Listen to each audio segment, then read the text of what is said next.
ผู้ที่ผิดหวังเป็นอย่างบ่เจ้าคือว่าเงาบ่จางน้องมีปัญหา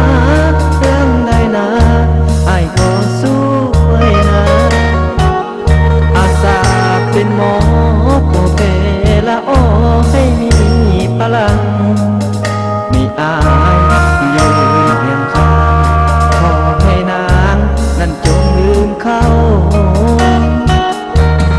อายคนนี้ขอเป็น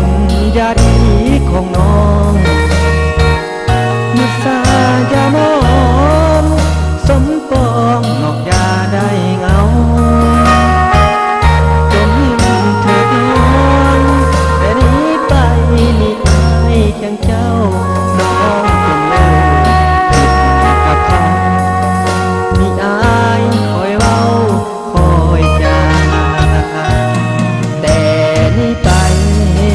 ขวัญใจอย่าได้มองมน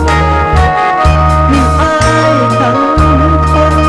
ย้ำจนสวยแก่ปัญหาเป็นกำลังใจให้น้องตลอดเวลาเรื่องความหลังผ่านมาจงลืมมันซาคนที่หลายใจ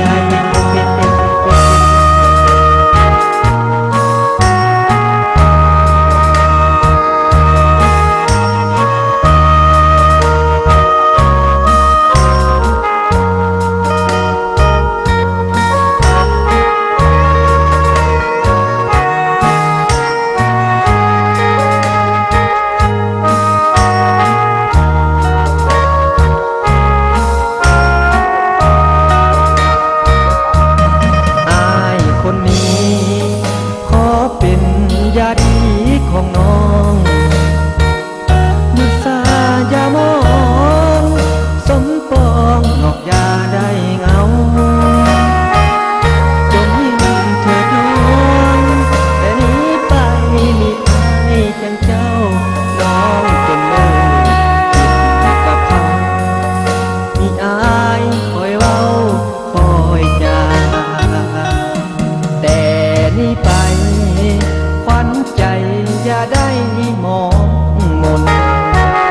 มีอายทั้งคนย้ำจนสวยแก่บัญหา